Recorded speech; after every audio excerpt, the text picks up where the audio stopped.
नमस्कार साथियों, स्वागत है आप सभी का आशा आईसीएस के यूट्यूब चैनल आशा आईसीएस वर्चुअल एकेडमी में, जहां पे हम बात कर रहे हैं साइलोसिज्म यानी न्याय निर्णयन या न्याय निगमन के बारे में। हम अब इसके अंतिम चरण में हैं और अभी तक आप सभी को इतना साइलोसिज्म सिखा दिया गया है। जो भी हमारे स्टूडेंट्स इन वीडियोस को देख रहे हैं, मैं समझता हूं कि वो अब इस स्थिति में आ गए हैं कि अपने स्तर को वो बहुत आसानी से परख सकते हैं और निश्चित तौर पर अब आपको पहले से ज्यादा न्याय निर्णयन समझ में आने लगा होगा।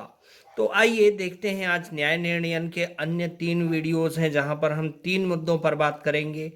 और ये 3 मुद्दे हैं हमारे सही निष्कर्ष प्राप्त करने के 3 तरीके, जिसको हम वीडियो नंबर 6, 7 और 8 से सीखेंगे, जहां पे मैंने कुछ उदाहरण रखे हुए हैं और इन उदाहरणों के माध्यम से आप सही निष्कर्ष प्राप्त करने के जो एग्जैक्ट और सही तरीके हैं, मतलब इन 3 के अलावा किसी और तरीके का उपयोग पूरे न्याय निर्णयन या साइलोसिज्म में नहीं होता है। तो देखिए, ये 3 तरीके कौन कौन से हैं।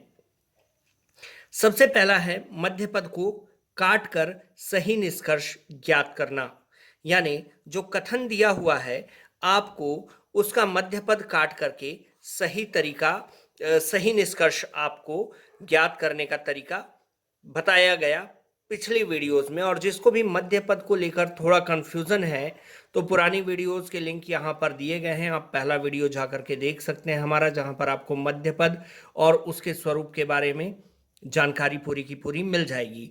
वहीं दूसरा तरीका है कि कथन जो आपको दिए गए हैं, जो आपके कथन है जिसके माध्यम से आपको एक सही निष्कर्ष प्राप्त करना है, आप उनका वेन डायग्राम बनाएं। तो वेन डायग्राम बना करके आप उनका सही निष्कर्ष निकाल सकते हैं। और फिर एक तरीका होता है जो नियरेस्ट अप्रोच का तरीका जिसे हम कहते हैं, जिसमें मध्य पद को काट करके प्राप्त निष्कर्ष दिए गए निष्कर्षों से मेल नहीं खाता। वेन डायग्राम बनाने पर प्राप्त निष्कर्ष दिए गए निष्कर्षों से मेल नहीं खाता। तब हम ऐसा करते हैं कि दिए गए कथन और दिए गए निष्कर्ष दोनों का वेन डायग्राम बनाते हैं और फिर जो वेन डायग्राम हमारा मैच करता है वही सही निष्कर्ष माना जाता है। अब इसके पश्चात आइए देखिए, हम सबसे पहला जो आपका तरीका है मध्य पद को काट करके आपको सही निष्कर्ष ज्ञात करने का जो तरीका है, इस पे पहले हम पहला उदाहरण देख लेते हैं अपने पार्ट 6 में। तो इसमें अब आप देख सकते हैं कि जैसे सबसे पहला जो आपका एग्जाम्पल है जहां पे लिखा हुआ है सभी टोपी घड़ी हैं और सभी घड़ी चश्मा है। अब यहाँ पर आपको मध्य पद कौन सा है जो दोनों कथनों में व्याप्त हो। यहाँ पे घड़ी दोनों कथनों में व्याप्त है, तो हमने घड़ी को कैंसिल कर दिया और हमारे पास बचा सभी टोपी चश्मा है। और इनका मैंने बताया था आपको, मध्य पद को कैंसिल करके तो आप बड़ी आसानी से एक निष्कर्ष प्राप्त कर सकते हैं, लेकिन इसको प्रूव करने के लिए मैंने आपको बताया था कि किस प्रकार से वेन डायग्राम बनाना है। अब जिस वस्तु के साथ सभी शब्द लगा होगा उसको हमको अगले वस्तु के सर्किल से घेर देना होता है। तो सबसे पहले जिसके साथ सभी लगा है हम उसका सर्किल बनाएंगे। सभी किसके साथ लगा है? पहले कथन में टोपी के साथ लगा हुआ है, ये बन गया आपका टोपी का सर्किल। अब टोपी के सर्किल को आपको घड़ी के सर्किल से क्या करना है जी? घेर देना है। ये बन गया आपका घड़ी का सर्किल, ठीक है। और फिर सभी घड़ी चश्मा है, अगला कथन है। तो अब यहां पे दूसरे कथन में सभी घड़ी के साथ लगा हुआ है, तो घड़ी के सर्किल को हम चश्मे के सर्किल से घेर देंगे। ये बन गया आपका कथन का पूरा वेन डायग्राम, चश्मे का सर्किल हो गया। अब यहां पर कहता है कि सही निष्कर्ष ज्ञात करने के लिए मध्य पद को काटना पड़ता है, चाहे वो डायरेक्ट यहां से काटिए या आप पूरा वेन डायग्राम बना करके काटिए। मध्य पद जो है बीचों बीच वाली मिडिल सर्किल जो होगी वो मध्य पद कहलाएगा। लीजिए हमने इसको कैंसिल कर दिया, माना ये कैंसिल हो गया। अब हमारे पास क्या बचता है? एक बचता है टोपी का सर्किल और उसके चारों ओर चश्मे का सर्किल हमारा बच रहा है, ठीक है। तो ऐसी दशा में निश्चित तौर पे आप देख लें कि ये क्या कह रहा है। ये बचा हुआ वेन डायग्राम कह रहा है कि सभी टोपी क्या है? चश्मा है। सभी टोपी चश्मा है। तो यहां पे हम देख रहे हैं कि देखिए यहां पे जो पहला आपका निष्कर्ष दिया हुआ है सभी टोपी चश्मा है, और यहां पर एक निष्कर्ष देखिए और दिया हुआ है कुछ चश्मा टोपी हैं, थोड़ा इस पे भी अपन विचार करेंगे, क्योंकि अब ये अंतिम चरण चल रहा है तो हर डायमेंशन से इसको देखना पड़ेगा। और मैंने आपको बताया था कि एक आदर्श निष्कर्ष वो होता है जिसमें मध्यपद ना हो, 99% बार ऐसा होता है। तो यहाँ पे देखिए जो आपकी घड़ी है ये मध्यपद है, और मध्यपद चूंकि इसमें शामिल है तो इसको हम कभी भी सही निष्कर्ष नहीं मानेंगे।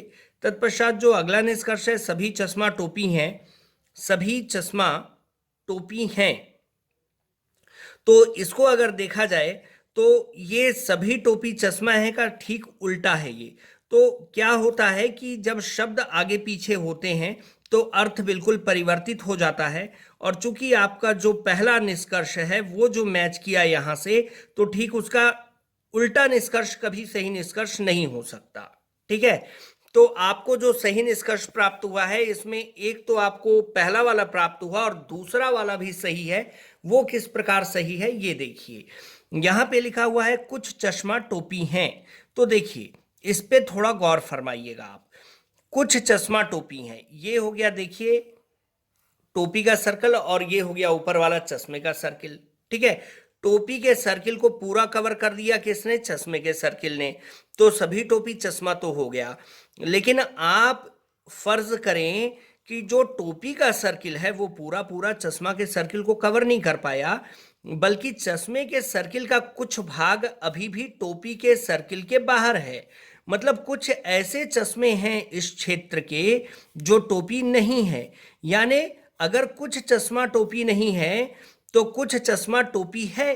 भाई देखिए कहने का तात्पर्य क्या है, कुछ चश्मा टोपी नहीं है, इधर वाला चश्मा जो है टोपी नहीं है, तो टोपी के नीचे वाला जो चश्मा है, टोपी के सर्किल के ठीक नीचे जो चश्मा का एरिया है, ठीक है, वो तो कहलाएगा कि कुछ कुछ चश्मे का कुछ सर्किल ही टोपी के सर्किल के नीचे है।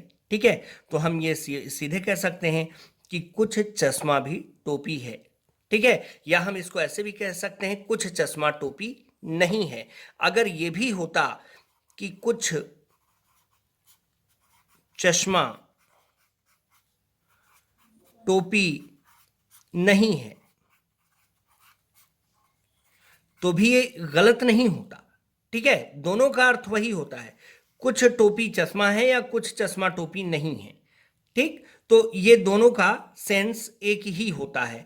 तो हमको यहाँ 3 निष्कर्ष मिल रहे हैं कि सभी टोपी चश्मा है, बिल्कुल सही बात है, कुछ चश्मा टोपी है, ये भी बिल्कुल सही है, और कुछ चश्मा टोपी नहीं है, ये भी बिल्कुल सही है। लेकिन 2 जो हैं यहाँ निष्कर्ष में दिए गए हैं, तो इस प्रकार से 1 और 2 दोनों सही हैं।